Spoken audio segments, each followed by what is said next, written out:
Bonjour à tous, il est 18 h. Nous sommes ensemble pour un nouveau journal dans l'actualité de ce mardi 22 décembre 2020.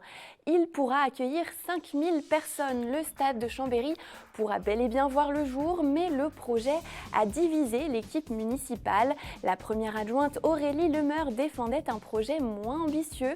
Précision à suivre dans ce journal. Et puis premier volet de notre feuilleton de la semaine, nous vous proposons de rencontrer de jeunes athlètes au Savoyarde qui brillent sur les skis de fond, d'alpinisme ou encore en saut à ski. Ce soir, rencontre touchante avec Madeleine Paillard. C'était l'un des projets phares de l'ancien maire de Chambéry, Michel Dantin. Le futur stade municipal devrait bel et bien voir le jour.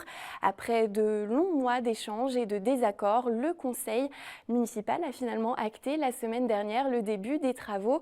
Le dossier validé dans la douleur pourrait laisser des traces dans la majorité municipale de Thierry Repentin, qui est apparu très divisé. Les explications de Sébastien Germain. 11 mois après sa démolition, voilà à quoi ressemble le stade municipal de Chambéry. Une gigantesque friche coincée entre le centre aquatique flambant neuf et les pompes funèbres. Initié à l'époque par Michel Dantin et son équipe, le projet de futur stade a pris du retard, Covid-19 oblige, mais pas seulement. Force est de constater aujourd'hui que cet épineux dossier est loin de faire l'unanimité au sein même de la nouvelle majorité municipale qui est apparue bien divisée à ce sujet. Le début des travaux ayant été voté ce mercredi 16 décembre lors du dernier conseil municipal à bulletin secret. Contactée par nos soins, la mairie de Chambéry n'a pas souhaité répondre à notre sollicitation. Quoi qu'il en soit, ce lancement annoncé du chantier est une excellente nouvelle pour ceux qui soutenaient le projet. C'est tout d'abord une grande satisfaction de voir ce projet de nouveau stade à nouveau sur les rails, après 6 mois de tergiversation de la nouvelle majorité. C'est d'autant plus une satisfaction que c'est le stade de l'équipe de Michel Dantin qui va être construit. Donc manifestement, ce projet n'est pas aussi mauvais que certains ont bien voulu le dire. Sans attendre la décision de la ville de Chambéry, la région Auvergne-Rhône-Alpes, le Grand Chambéry et le département de la Savoie s'étaient conjointement engagés fin novembre à financer à hauteur de 10 millions d'euros la future enceinte sportive dont le coût total est estimé à 26 millions d'euros. On a toujours dit qu'il fallait un stade digne de la Savoie et que depuis trop de décennies, le stade de Chambéry ne faisait plus l'affaire, n'était pas aux normes et nous avons décidé d'apporter un soutien supplémentaire et donc nous sommes heureux que grâce à nous notamment, ce projet puisse aboutir. Si les contours de l'équipement restent encore à finaliser, on peut dire que le nouveau stade municipal de Chambéry suscite beaucoup d'interrogations dans le microcosme politique chambérien. On est plutôt attristé dans la mesure où c'est un projet sur lequel on pouvait prendre le temps. Et ça aurait été bien qu'on prenne pas 15 ans, mais quelques mois supplémentaires pour affiner le projet et pour le rendre plus écologique et aussi plus social. Est-ce qu'aujourd'hui on a pris en compte, par exemple, la manière dont la circulation, la mobilité va évoluer à Chambéry et comment il faut qu'on la fasse évoluer? Non, pas du tout. Et le sport dans tout ça, le soc rugby, les Aigles en football américain et le Chambéry Savoie Football ont disputé leur rare rencontre de 2020 au Stade Magère. Mais la vétusté de l'ancien stade était un véritable frein pour le développement des 3 clubs résidents. Nous sommes bien obligés de se prolonger dans l'avenir, on n'a pas trop le choix. Aujourd'hui, pour continuer à évoluer au niveau où on évolue aujourd'hui, ce qui est aussi le cas du soc rugby, nous sommes obligés par contre d'avoir un nouveau stade qui remplit toutes les normes. Au vu des circonstances et du retard pris, le calendrier a été chamboulé. Une livraison du stade est espérée pour la rentrée 2022. En bref, les élections départementales et régionales sont reportées. Le projet de loi portant ce report de mars à juin 2021 a été adopté ce lundi en Conseil des ministres. Les dates du 13 et du 20 ou du 20 et du 27 juin ont été avancées, mais elles restent provisoires. Ce choix est bien sûr tributaire de la situation sanitaire. Un nouveau point est prévu début avril sur le sujet. Nous parlions hier soir dans ce journal d'opérations pédagogiques aux frontières. Cette fois, la préfecture de Haute-Savoie serre la vis. Elle a indiqué dans un communiqué que des mesures strictes vont être appliquées pour lutter contre la propagation du virus. Ainsi, toutes les personnes de retour sur le territoire français en provenance des cantons suisses des Grisons, du Jura, de Neuchâtel, du Rhin, du Valais et de Vaud devront présenter en cas de contrôle un motif professionnel de leur séjour dans ces zones où un test négatif réalisé moins de 72 heures plus tôt. À défaut, les personnes contrôlées pourront être placées en quarantaine. La Suisse enregistre un taux d'incidence 3 fois supérieur à celui de la France. Dans ce contexte, le pays a décidé de refermer ses bars, ses restaurants et ses installations sportives et culturelles dès ce mardi soir et jusqu'au 22 janvier dans 21 de ses 26 cantons. Les cantons de Vaud et du Valais, moins touchés, ne sont pas concernés par ces fermetures pour le moment. Et c'est pour aider justement ces restaurateurs et ces commerçants que l'agglomération d'Annecy a lancé une toute nouvelle plateforme. Depuis le 15 décembre, Grand Annecy Shop, c'est son nom, leur permet d'avoir une vitrine en ligne. Financée par la région, le site et l'application ont pour objectif de favoriser le commerce local. Reportage de Lorena Bordiek. Quelques clics suffisent à voir l'ensemble des produits disponibles dans les magasins près de chez vous. Le site Grand Annecy Shop est téléchargeable sur téléphone et accessible sur le web. Il liste la plupart des boutiques du bassin annécien. Fromagerie, cave à vin, restaurant ou encore boutique de vêtements, pour les échoppes comme celle de la Java des flacons, c'est une vitrine efficace pour attirer les clients. L'intérêt d'un commerce local, c'est aussi le relationnel. Bien que cette application soit un pas vers la digitalisation, elle n'empêche pas ce caviste de dispenser ses conseils. Un bien précieux dans des achats spécialisés comme celui du choix de l'apéritif. Alors cette application, elle nous permet non seulement de trouver de nouveaux clients, mais d'amplifier les clients que l'on a qui ont peut-être une fréquence de visite un peu moins importante. C'est la notoriété, si vous voulez, de la même façon qu'on aurait, nous, une parution dans un magazine par exemple, et bien ça touche plus largement nos clients. Pour les restaurateurs, l'attente des clients est longue, comme pour ce cuisinier qui n'a pas encore vu l'impact du lancement de Grand Annecy Shop sur son commerce. Il n'y a pas tellement de retour pour l'instant, mais je dirais, une fois qu'il sera vu et pourra intéresser du monde, ça pourrait être quelque chose d'assez intéressant pour tout le monde, aussi bien pour les professionnels qui l'utilisent, aussi bien pour les artisans, et puis pour les clients aussi qui vont retrouver facilement plusieurs commerçants qui connaissent aussi déjà. La région a financé la totalité du projet, soit un investissement de 50 000 € pour doper le commerce local. Aujourd'hui, le Grand Annecy espère que les commerçants vont se bousculer pour s'inscrire. Ils représentent des milliers de boutiques sur les 34 communes du bassin annécien. Ça ne sert à rien de dire Amazon, sont les méchants. Faisons l'inverse. Allons sur les plates-bandes d'Amazon et créons notre plateforme d'achète dans ta zone, achetons local et essayez de convaincre les commerçants de dire vous pouvez vendre en magasin mais vous pouvez aussi faire votre promotion en ligne. L'application n'est pas encore entièrement alimentée. Pour l'instant, 80 commerçants sont inscrits sur le site. L'objectif, que 500 d'entre eux soient visibles prochainement et que 10 000 utilisateurs consultent l'application régulièrement. Lui a écrit une lettre au président de la République pour l'alerter sur les conséquences de la fermeture des remontées mécaniques. François-Xavier Pierret est un restaurateur inquiet. Depuis 17 ans, il exploite plusieurs établissements sur les pistes de la station de Cré-Voland. Mais cet hiver, pour la première fois, il n'ouvrira pas avant au mieux le 20 janvier. Nous l'avons rencontré, reportage. Monsieur le Président de la République, je me permets de vous adresser directement ce courrier pour vous exprimer en toute franchise notre situation actuelle. Nous, les acteurs de montagne, face à votre intention de ne pas ouvrir les remontées mécaniques des stations de ski françaises. Une lettre pour alerter, pour alarmer sur le sort de tout un secteur. Suite à la décision du gouvernement de ne pas ouvrir les remontées mécaniques à Noël, François-Xavier Pierret a pris son stylo et lancé non pas un appel au secours personnel, mais bien une mise en garde sur les conséquences de cette décision pour tous les acteurs de la montagne. La fermeture des stations, c'est pas que les restaurants d'altitude ou les domaines skiables, mais c'est aussi toute l'économie qu'il y a autour et les gens qui y vivent surtout. L'hiver, on est 27 personnes à travailler et l'été 12 personnes. Alors les anciens, ceux avec qui on s'est engagé moralement, automatiquement au 1er décembre, ils sont déclarés. Voilà. Donc déclarés, mais aussi en chômage partiel. Et le reste des autres, les nouveaux, qu'on ne connaît pas, malheureusement, s'il n'y avait pas de lettre de promesse d'embauche, pour l'instant, ils attendent, comme nous, les annonces du gouvernement. François-Xavier s'apprête à vivre un hiver inédit. À Cré-Voland, il n'a jamais manqué de neige, jamais raté une seule ouverture de saison. Cette année, à cause de la crise sanitaire, son restaurant restera fermé, sans certitude sur sa date de réouverture.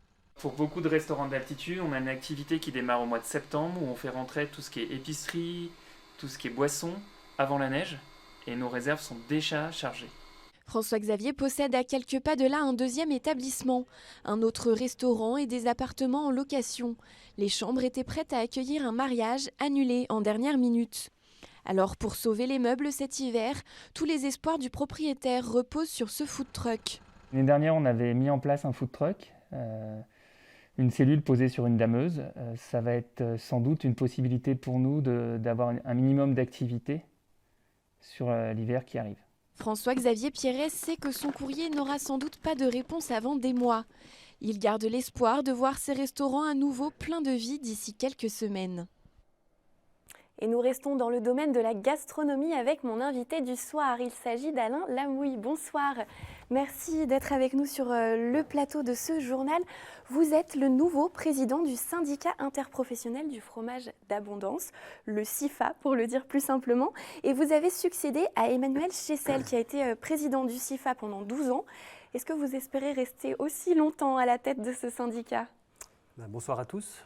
Je vais faire le maximum. Voilà, je vais donner le mieux de ma personne et puis on verra le temps que ça dure. On fera pour le mieux. Voilà. Pourquoi vous avez décidé, vous êtes vous-même producteur d'abondance fermier à Saint-Laurent, sur les hauteurs de la Roche-sur-Foron, pourquoi vous avez décidé de prendre la tête du SIFA ? Donc oui, je suis producteur d'abondance fermier. Je fais partie du syndicat depuis 2015.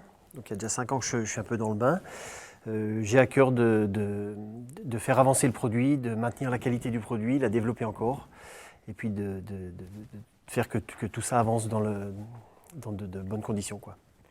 Comment vous avez vécu cette année en tant que producteur et à la tête, vous venez de prendre la tête du syndicat, mais comment ça se passe pour les producteurs cette année ? C'est une année compliquée, donc avec le premier confinement, beaucoup d'incertitudes.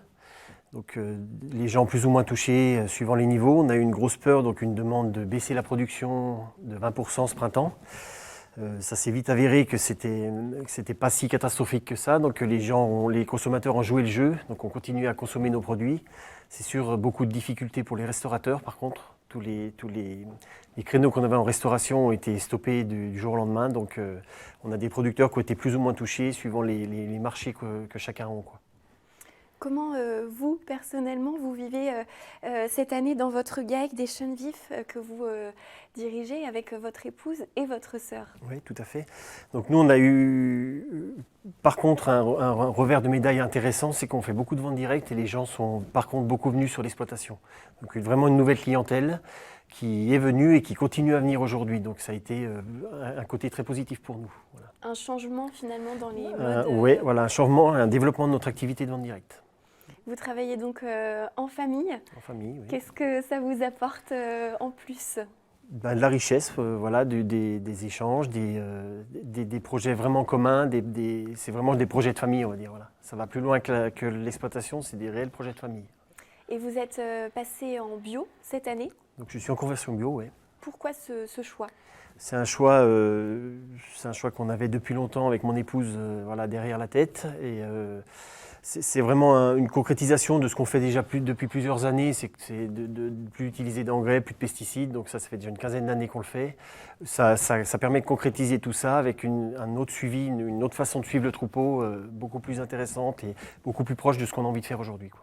C'est une transformation en cours, vous l'avez dit. Est-ce que c'est une transformation difficile ? Pour nous, pas difficile, parce que ça correspond déjà à ce qu'on faisait. C'est des choses à adapter, c'est une autre approche du troupeau, mais c'est super intéressant. Pour parler un petit peu de ce fromage, l'abondance qu'on adore, et nous ici à la rédaction, il a obtenu une AOC, une AOP bien sûr dans les années 90. 90, oui. Comment il a évolué depuis ? Dans les années 90, ça se fabriquait entre 200 et 300 tonnes d'abondance par année. Aujourd'hui, en 2020, on est à 3200 tonnes. Voilà. Donc il a quand même bien évolué. Il représente aujourd'hui une quinzaine de fruitières qui fabriquent le fromage abondance. On est 75 producteurs fermiers. Et en gros, 75 producteurs fermiers et 165 producteurs laitiers qui livrent leur lait pour la fabrication du fromage abondance. Donc il a quand même bien évolué. Voilà. Et donc pas seulement dans la vallée d'Abondance, même s'il est né là-bas. Pas seulement parce qu'il est né là-bas, mais la zone Abondance couvre quasiment le département de la Haute-Savoie. Donc, il est un petit peu partout finalement. Il est un petit peu partout, voilà. Il est encore pas assez. Qu'est-ce que, si vous aviez un souhait pour cette année 2021 qui arrive, qu'est-ce que vous aimeriez pour votre fromage, votre syndicat, votre exploitation aussi? Le souhait, c'est qu'on ne passe pas la même année que 2020, voilà. C'est parce On l'espère tous. voilà, on espère tous, et on a des producteurs qui étaient quand même en réelle difficulté, des producteurs qui travaillent quasiment qu'en vente directe en station, ça a été compliqué. Donc voilà, on souhaite que l'année se passe beaucoup mieux à ce niveau-là, et puis qu'on arrive à fêter nos 30 ans qui étaient normalement en 2020, les 30 ans de notre AOP, et à arriver on voulait réunir tous les acteurs de la filière, on espère qu'on va y arriver en 2021. Voilà. On espère que ce sera une belle fête. Est-ce qu'il y a de grands projets, de grands chantiers pour le syndicat, pour les années ou les mois à venir? Toujours fédérer toujours plus et puis vraiment travailler sur notre qualité. Et puis moi, une chose qui me tient à cœur, c'est d'arriver à faire reprendre les exploitations. Donc, motiver les jeunes pour qu'il y ait des reprises d'exploitation et que les petites structures, moyennes structures puissent arriver à continuer. Et aujourd'hui, je pense que c'est viable. C'est un produit qui nous permet de vivre de notre métier. Donc on est tous, on a tous à y gagner et j'y crois, voilà. Vous lancez un appel aux jeunes qui voudraient Un appel, et je les motive parce que c'est un produit auquel on croit et on veut y aller. Et on lui souhaite encore une belle vie dans nos assiettes. Merci beaucoup Alain Lamouille d'être venu nous voir et bonne fin d'année à vous. Merci. Elles ont entre 18 et 24 ans et une chose les réunit, la passion pour les sports de glisse. Cette semaine, nous vous proposons de partir à la rencontre de 3 jeunes femmes qui brillent dans leur discipline. Nous débutons cette série avec Madeleine Paillard. Originaire de Morzine, elle est vice-championne de France de ski d'alpinisme. Aude Frappin n'a pas chaussé les peaux de phoque, mais a tout de même réussi à la suivre lors d'une de ses sorties. Reportage. À l'âge de 3 ans, Madeleine chaussait pour la première fois les skis. Depuis, elle ne les a plus jamais quittés. C'est en ski alpin que l'athlète, originaire de Thonon, remporte ses premiers titres de championne de France. Il y a 2 ans, elle découvre le ski alpinisme, discipline dans laquelle elle excelle tout autant. Une passion pour les sports de glisse, transmise par son père Claude. C'est un peu mon papa qui m'a apporté la passion de la montagne, de tous les sports, du sport en général, et du coup m'entraîner avec lui, c'est vraiment un plaisir à chaque fois, c'est trop bien, ça fait un petit moment père-fille assez sympa, et c'est vrai que j'aime bien profiter de ces moments avec lui. Partir avec Madeleine en randonnée, c'est prendre le risque d'être un peu essoufflée. La jeune femme peut tenir la discussion pendant plusieurs heures, tout en remontant les pistes sans ses peaux de phoque. Et après une grosse montée, elle n'hésite pas à mettre au défi son père pour une course de vitesse. J'aime bien l'embêter, maintenant que... Avant, c'est vrai que c'était lui qui me tirait pour aller en montagne et tout. C'était lui à chaque fois qui était devant. Puis maintenant que je dépasse un peu, j'aime bien l'embêter. C'est elle qui me devance, et largement, oui. Largement. Quoi qu'il en soit, Claude est un papa très fier. Je suis fier de l'avoir évolué comme ça. Ouais. Elle prend toujours du plaisir, c'est ce qui est le plus important. Puis c'est vraiment de prendre du plaisir. Je veux dire, que ce soit une sortie difficile ou quand il y a des conditions météo qui ne sont pas toujours top. S'il n'y avait pas toujours des journées comme aujourd'hui, et grand soleil et de la bonne neige. Donc non, c'est qu'elle prenne du plaisir, c'est surtout ça, et je pense qu'elle en prend vraiment beaucoup. Ses parents, son frère et son copain sont ses plus grands soutiens. Et pour la soutenir au quotidien, c'est d'aller m'entraîner avec elle et de l'accompagner dans les entraînements. Je l'ai toujours soutenue dans tous ses projets, que ce soit des projets sportifs, scolaires, des projets, tous les projets possibles et imaginables, parce qu'elle est toujours pleine de ressources, pleine d'idées, et c'est un vrai bonheur de l'accompagner quand ça va et quand ça va pas aussi, parce qu'il faut être là chez les sportifs aussi quand le moral est un petit peu absent, où il y a une petite baisse, un petit coup de moins bien. Tu sais qu'il y a cette course, j'en ai chié. Et nous, en tant que parents, on est là pour les rassurer, les encourager, être juste là quand il faut. Et si la saison dernière a été perturbée par la crise sanitaire, Madeleine n'a qu'une hâte, reprendre les compétitions. Son prochain objectif sont les championnats de France, organisés mi-janvier. Et c'est déjà la fin de cette édition. Merci de l'avoir suivi, merci pour votre fidélité. Dans un instant, juste après la météo, vous avez rendez-vous avec l'épisode 2 de Panorama. Cette semaine, nous vous emmenons à la découverte des missions de la SPA de Savoie. Je vous dis à demain pour un nouveau journal. Belle soirée sur notre antenne.